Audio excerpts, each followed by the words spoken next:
Basic 29,200 होता है। तो 29,200 वो हो गया। फिर मतलब कि 53% ऐड कर दीजिए डीए का, एचआरए, फिर नाइट वगैरह ड्यूटी लगता है तो नाइट अलाउंस हो गया, फिर टीए ट्रांसपोर्टेशन अलाउंस होता है। सब ऐड करके ग्रॉस सैलरी 55 तक बनेगा। और जो नेट सैलरी होगा वो 50 तक अप्रॉक्स 50 मिलेगा। अच्छा, प्रमोशन का सब बोर्ड का तो अलग अलग वैकेंसी होगा सभी जगह। तो उसका कटअप की बात करते हैं तो 65 से लेकर 70 मार्क्स तक जिनके भी आ रहे हैं रॉ स्कोर इस बार नहीं है टेक्नीशियन में। तो ओनली वन पेपर है जिसपे कटअप बनेगा। इसके अलावा इसके बाद डॉक्यूमेंट वेरिफिकेशन फिर फाइनल सिलेक्शन। डॉक्यूमेंट हाँ, तो वेरिफिकेशन कटअप होगा। तो बढ़ चढ़ के जाएगी, लेकिन नॉर्मल। हेलो नमस्कार, जय हिंद मेरे भाई, कैसे आप लोग? उम्मीद करता हूँ कि बहुत ही अच्छे होंगे। तो आज हम जो टेक्नीशियन 1 और टेक्नीशियन 3 का जो एग्ज़ाम हुआ है उसके बारे में विशेष चर्चा करेंगे। और हमारे साथ है मिस्टर आलोक पटेल।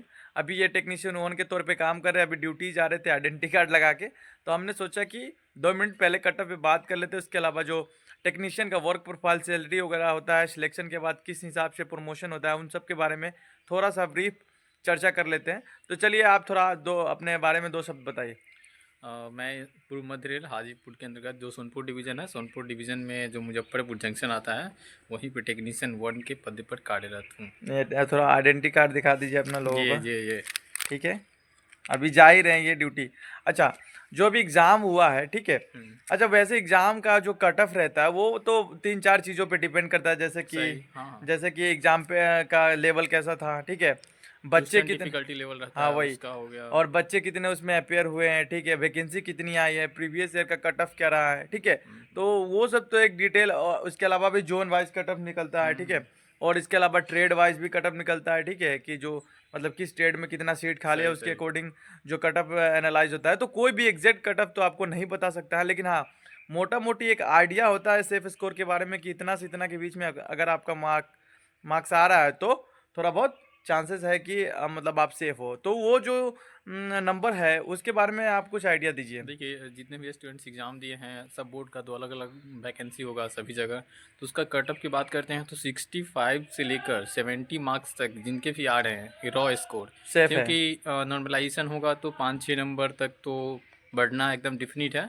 इसलिए जिनके भी 65 to 70 मार्क्स आ रहे हैं उनका 80% चांसेज है कि उनका सिलेक्शन हो जाएगा। ऐसे अगर ऊपर वाले है तो निश्चिंत रहे क्या? हाँ, उनका जो भी 70 प्लस है उनका तो डिफिनिट है। अच्छा, एलपी वाला भी एग्जाम साथ साथ दिए होंगे जो ट्रेड वाले हाँ, जो देखिए एएलपी की बात करते हैं, एएलपी और टेक्नीशियन कटअप की बात करते हैं अच्छा, तो उसमें इसमें तो एलपी का किसी और एएलपी में एक्चुअली ज़्यादा तो फाइट नहीं है। और उसका 3 पेपर होना है। और तो फर्स्ट प्रीलिम्स हुआ है, सेकंड मेंस होगा, फिर ट्रे टेस्ट होगा।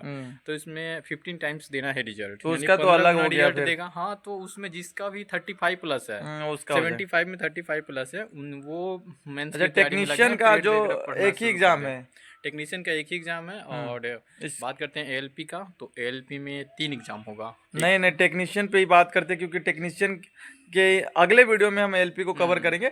टेक्नीशियन में कितने एग्जाम यहाँ पे है? बस एक ही एग्ज़ाम है। और उस पे भी मेरिट बनेगा, उस ठीक। पे ही फाइनल मेरिट बनना है, तो ट्रेड इसलिए टेस्ट कट वगैरह, ऑफ जाने का चांस थोड़ा ज़्यादा लग रहा है। ट्रेड टेस्ट वगैरह। और ट्रेड टेस्ट इसमें नहीं है। पिछले बार जो हुआ था एएलपी टेक्नीशियन कंबाइंड हुआ था, तो उसमें एएलपी को लेकर के भी और टेक्नीशियन को लेकर अच्छा, के इसमें दोनों इस बार अलग दोनों है। में ट्रेड टेस्ट था। हम्म। और इसमें है कि ट्रेड टेस्ट इस बार नहीं है टेक्नीशियन में, तो ओनली एएलपी में वन होगा। पेपर है जिसपे कटअप बनेगा। इसके अलावा इसके बाद डॉक्यूमेंट वेरिफिकेशन फिर हाँ, फाइनल उसके बाद में सिलेक्शन। डॉक्यूमेंट हाँ, तो वेरिफिकेशन कटअप होगा। तो बढ़ चढ़ के जाएगी, लेकिन नॉर्मलाइजेशन में अगर आपका ज़्यादा मार्क्स बढ़ेगा, जैसे कि हार्ड, अगर आपका शिफ्ट हार्ड होगा तो ज़्यादा मार्क्स बढ़ेगा, अगर आपका शिफ्ट लो होगा तो वो कम तो मार्क्स। डिफिनिट बढ़ना है, हाँ। 5-6 मार्क्स तो नॉर्मल बढ़ते हैं सभी के मैक्सिमम। अच्छा, जो टेक्नीशियन 1 के तौर पे जो अभी निकलेगा, टेक्नीशियन 3 और टेक्नीशियन 1 के तौर पे, तो उसका जो ट्रेनिंग पीरियड वो कितने दिनों का होगा? और देखिए, टेक्नीशियन जो थर्ड होगा वो 6 मंथ का होगा, टेक्नीशियन 1 भी होगा वो 6 मंथ का होगा। अच्छा, और जो ट्रेनिंग का काम हो वो ट्रेड के अकॉर्डिंग, मतलब किस हिसाब से ट्रेड है वो अपना लगाए हुए हैं, जैसे हाँ कि हाँ हाँ, जो वो। पोस्ट वाइज जैसे कि कोई आईटीआई किए होंगे इलेक्ट्रीशियन से, तो उनका इलेक्ट्रिकल डिपार्टमेंट मिलता है, जैसे ठीक है, टीएल वगैरह, ट्रेन लाइटिंग स्टाफ हो गया। ठीक है। और जो जैसे मैकेनिकल से जो फीटर जो वगैरह, जो जैसे कि आईटीआई में फीटर से करते हैं, तो फीटर में ज़्यादातर चांस रहता है कि सीएनडब्ल्यू कैरेज एंड वैगन मिल जाए, उसमें मैकेनिकल डिपार्टमेंट उसको बोलते हैं, तो उसमें टेक्नीशियन का पोस्ट मिल जाएगा। अच्छा, जो स्टूडेंट ज़्यादा नंबर लाते हैं, क्या उनका जो जोन है, जो जिस जोन से सिलेक्ट किए हुए हैं, मतलब वो मतलब अपने हिसाब से जोन ले सकते हैं क्या? नहीं नहीं, ऐसा नहीं होता है। वो तो फॉर्म फिलअप करते समय ही आपसे पूछ लिया जाता है कि आप किस जोन से फॉर्म फिलअप करना चाहते हैं। अच्छा, बच्चे वहीं डर के जानबूझ के ऐसा जोन सेलेक्ट करते हैं जहाँ पे कम कटअप जाएगा। कम कटअप जाए, मेरा सिलेक्शन हो जाए, सभी हाँ, बच्चे के तो डर मतलब मन में डर रहता है। मानते हैं कि हम जॉब कर रहे हैं। जो बच्चे जॉब नहीं करते हैं सोचते हैं कि कहीं भी कितना भी दूर हो जॉब फॉर्म फिलअप तो करे, हाँ। सिलेक्ट हो जाए, उसके बाद अपने नज़दीक आते रहेंगे। चलिए, तो इसके अलावा जो फर्स्ट पेमेंट आएगी ग्रेड 3 वाले को, वो कितनी आएगी? देखिए फर्स्ट पेमेंट जो ट्रेनिंग पीरियड में आता है वो बेसिक देता है और प्लस डीए देता है। ठीक है। तो ये लेवल 2 का जॉब होता है 1900 ग्रेड पे टेक्नीशियन थर्ड का रहता है। तो वो अप्रोक्स 30,000। नहीं 19,900 बेसिक हो गया और इसका डीए जोड़ लीजिए। जैसे कि अभी 50% है, 50% से बढ़ करके वो 53 हुआ है। हाँ, तो 53% उसका 19,900 का ऐड कर दीजिए, 30,000 प्लस 30,000 34,000 मतलब हाँ उतना ही। 30,000। फिर अब जब फाइनल पोस्टिंग हो जाता है ना तो उसका HRA ऐड हो जाता है। फिर उसके बाद में और भी जो रहता है वो और लेवल 1 का कितना होगा? लेवल 1 का जो बेसिक रहता है, लेवल 1 का तो बेसिक 18,000 होता है। ठीक है। तो 18,000 फिर प्लस डीए और फिर प्लस HRA और अदर जो अलाउंस होता है वो ऐड कर दीजिए। तो नहीं, लेवल 1 जो ग्रुप डी की बात कर रहे हैं आप, हाँ, लेवल 1 टेक्नीशियन की बात हम मतलब अच्छा टेक्नीशियन 1 वन की के, बात हाँ, कर यस रहे हैं। तो यस। टेक्नीशियन 1 में लेवल 5 के अंतर्गत आता है। उसका बेसिक 29,200 होता है। तो 29,200 वो हो गया। फिर मतलब कि 53% ऐड कर दीजिए डीए का, HRA, फिर नाइट वगैरह ड्यूटी लगता है तो नाइट अलाउंस हो गया। फिर टीए ट्रांसपोर्टेशन अलाउंस होता है। सब ऐड करके ग्रॉस सैलरी 55 तक बनेगा और जो नेट सैलरी होगा वो 50 तक अप्रॉक्स 50 मिलेगा। अच्छा, प्रमोशन का क्या सीन रहता है इसमें? प्रमोशन टेक्नीशियन थर्ड का जो बात करते हैं तो टेक्नीशियन थर्ड से भी लोग जेई तक बनते हैं। जैसे आपको 2 साल कंप्लीट हो जाएंगे टेक्नीशियन थर्ड में तो आप जेई के लिए अपेयर हो जाएंगे। बाय द वे अगर जेई में नहीं सिलेक्शन हो पाता है तो टेक्नीशियन थर्ड से टेक्नीशियन 2 में जा सकते हैं। जैसे 1900 ग्रेड पे से 2400 ग्रेड पे में जा सकते हैं। अच्छा। तो टेक्नीशियन 2 आता है।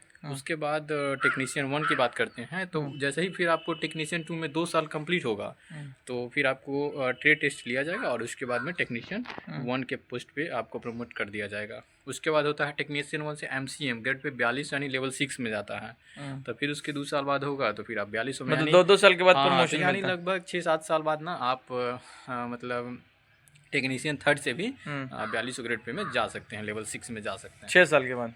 लगभग क्योंकि 2-2 साल अल्टरनेट करके होता तो है। और अगर आप डायरेक्ट थोड़ा पढ़ने में अच्छे हैं और डिपार्टमेंटल क्वेश्चन वगैरह आता है और उसके लिए सीट थोड़ा कम रहता है। कैंडिडेट्स लगभग 100-150 रहेगा टेक्नीशियन थर्ड में या फिर 200 ही रहेगा। सीट 15-20 आता है जेई का। अच्छा, हर साल? हाँ टेक्नीशियन थर्ड में टेक्नीशियन